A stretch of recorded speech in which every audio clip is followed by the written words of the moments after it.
Alright, here is the Monoprice tuner pedal. The only required pedal, the most important pedal. On the back here, we've got the battery cover, which is nice because with a lot of pedals, you actually have to unscrew shit to get at the battery.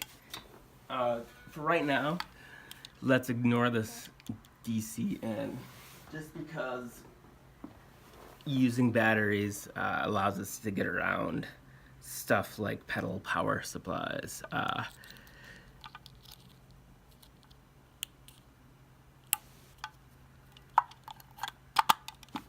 Okay, so batteries in there.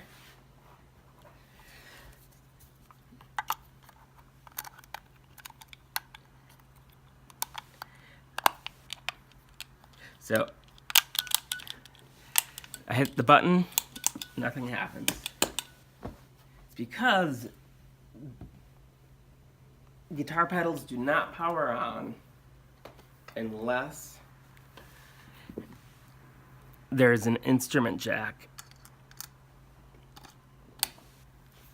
going in and the battery's in. So now, in theory, we should turn on. All right, and for whatever reason, it always shows as B sharp. All right, ignore that little pitch thing for right now. Okay, so that's the in. The other side, it's gonna plug into the jack of the guitar.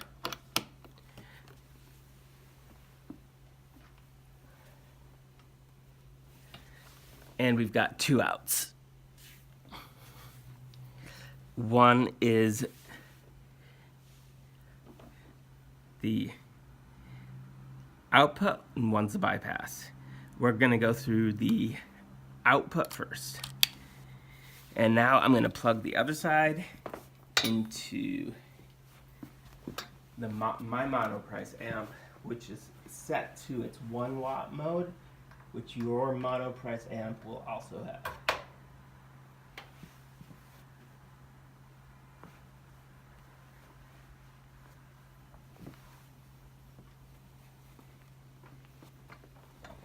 Now, we went in through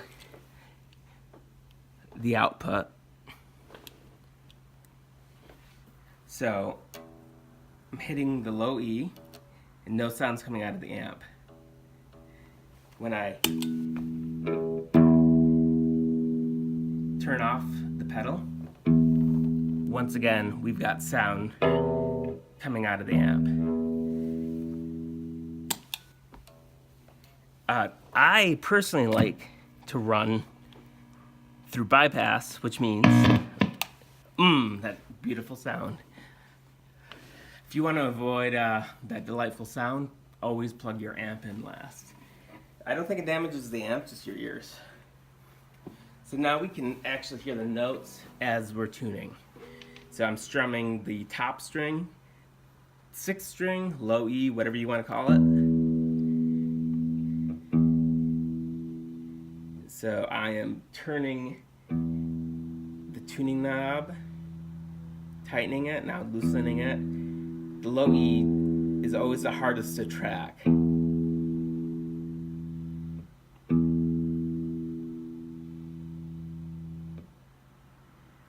Okay, next string A.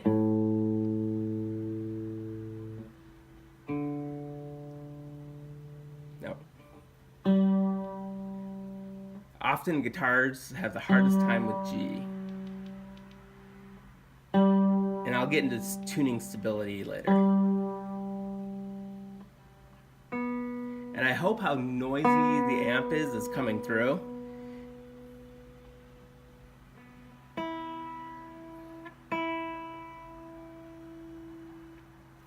So after going through and tuning each of those strings, you're going to want to check them again because you change the tension in the neck.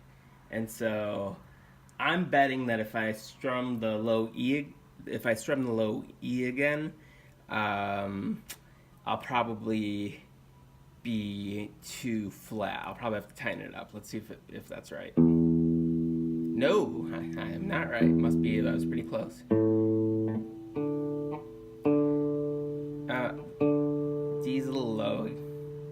tighten that up. And this will become second nature. Pretty soon you won't even be looking at your tuning pegs.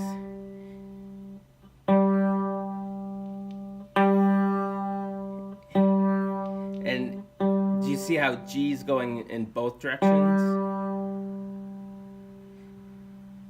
I'll explain what's happening with my guitar in a little bit, but I mostly just wanted to show the tuning pedal.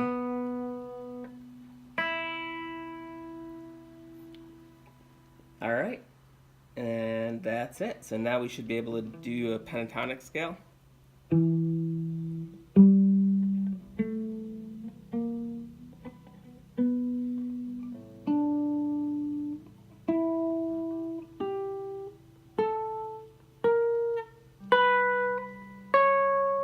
Oh, that's not right.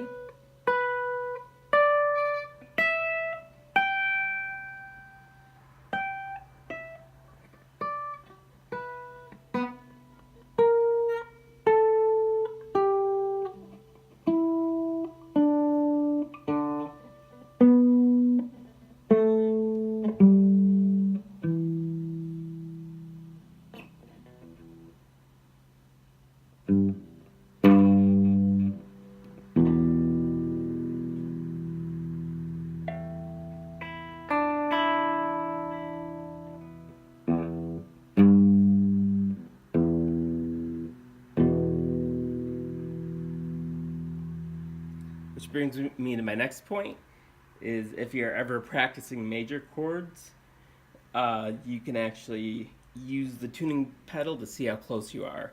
So I'm going to attempt to play a G, and looks like I'm pretty close. Now I'm going to screw up my G on purpose a little bit by bending the strings with my fingers. Still likes it. So I'm purposely bending the strings with my fingers while making this chord, so I could tell that something's wrong because the tuner's all over the place. But as soon as I stop that shit,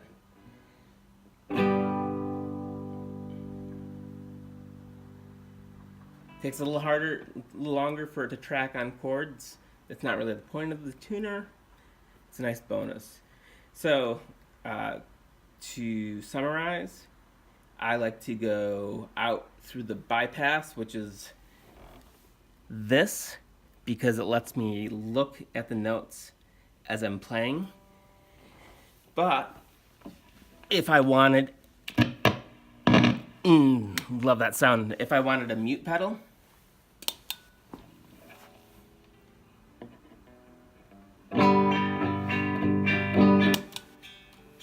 then I would go through the other input. Anyways, I hope that's helpful.